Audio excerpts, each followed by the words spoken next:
Threat and Vulnerability Management, or TVM, provides actionable information that can help mitigate threats and vulnerabilities in your environment quickly, reducing your overall exposure.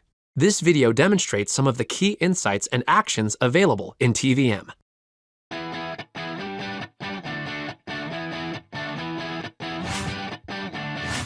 TVM is a component of Microsoft Defender Advanced Threat Protection that correlates near real-time endpoint detection and response insights with vulnerability and threat information. The result? You can take quick action to remediate vulnerabilities in your environment long before they're exploited by adversaries. Getting started with TVM is easy.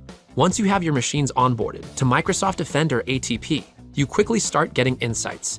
The Tvm Dashboard is in the Microsoft Defender Security Center under Threat and Vulnerability Management. There's a lot of functionality and insight in TVM, but for now, I'll focus on what is available in the dashboard. First, you'll notice an exposure score.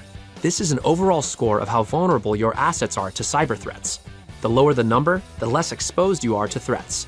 This number is calculated by using a complex set of criteria, including machine weaknesses, likelihood of machines to be breached, their values, and relevant alerts tied to machines. You can also see how your score has improved or declined over the past 30 days. To improve this score, you can follow some of the top security recommendations. By default, you're shown the top recommendations based on their highest exposure impact, but you can always select Show More to see them all. There are many different security recommendations here, and TVM sorts all of them by impact.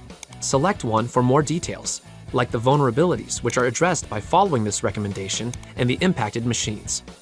Our other TVM videos provide more detail, but for now, I just want to show you how to quickly assess your exposure score and how to improve it. Back in the TVM dashboard, let's take a look at the Secure Score.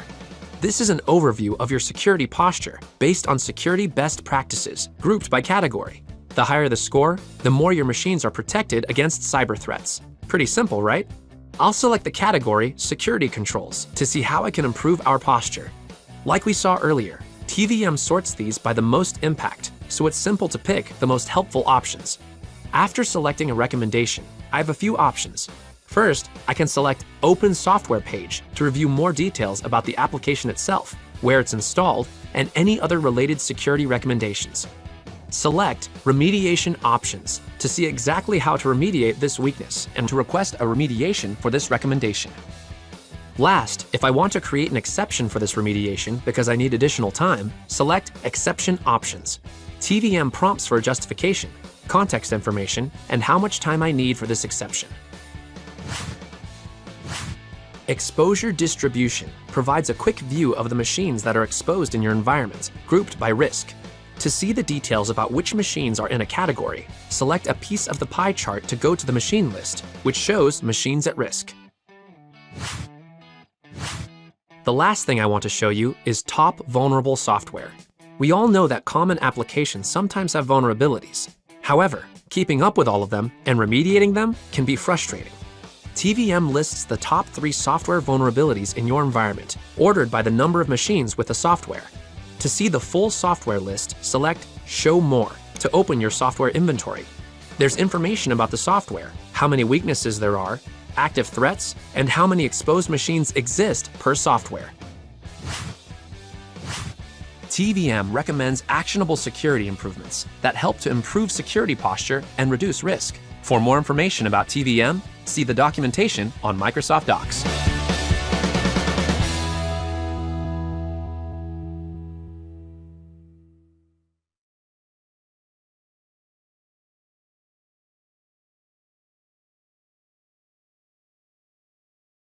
This video describes attack surface reduction in Microsoft Defender ATP, so you can better understand how it prevents attacks.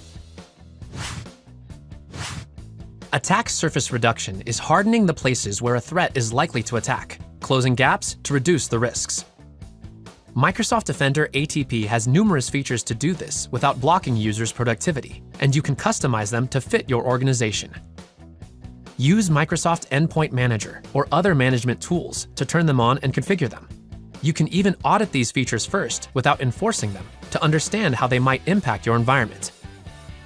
In this video, we'll look at some of these attack surface reduction capabilities, starting with hardware-based isolation. Hardware-based isolation protects systems from advanced attacks while helping to keep users productive. It isolates untrusted websites and PDF documents in a lightweight container, separate from the rest of the system. You define what is trusted, everything else is not. If the website or PDF file turns out to be malicious, it's limited to the sandbox. Once a user closes the session, the threat is wiped away, along with any damage it might have done inside the container. The Microsoft Defender ATP sensors are part of the container and will report a potential threat back to your console. So, even though the threat is gone, you still have visibility to it. While hardware-based isolation helps to reduce the attack surface area by isolating untrusted websites, Microsoft Defender Application Control can prevent untrusted applications from running. That's next. Trusting everything and blocking apps that prove malicious doesn't work. There's simply too many apps and too little time. A better model is trust nothing until it earns your trust. That's the idea behind application control. You identify which applications you trust, the circle of trust, and application control only allows those applications to run. Don't worry, application control makes defining the circle of trust easy. First, you can trust all apps that have good reputations from Microsoft. Organizations can also automatically trust applications they deploy by using Microsoft Intune or System Center Configuration Manager. Using application control to block untrustworthy applications and allowing it to help you build a circle of trust offers an unprecedented way to reduce the attack surface area. Similarly, controlled folder access prevents untrusted apps from accessing protected folders. That's next. What if malware finds its way around all the other protections onto a machine? Ransomware, for example. Once it's on the machine, it can begin file encryption, holding your files hostage. This is where controlled folder access can help to protect your valuable data. It's very easy. You specify protected folders and only allow trusted apps to access them. Microsoft Defender ATP adds apps to the trusted apps list based on their prevalence and reputation. If an app isn't trusted, controlled folder access blocks it from changing files in the protected folders. Next up, network protection offers a similar type of protection for network connections. Network protection blocks access to low-reputation internet destinations by using scores that the Microsoft Intelligent Security Graph provides. It extends Smart Screen to block all outbound traffic to dangerous internet resources by any application, not just Microsoft Edge.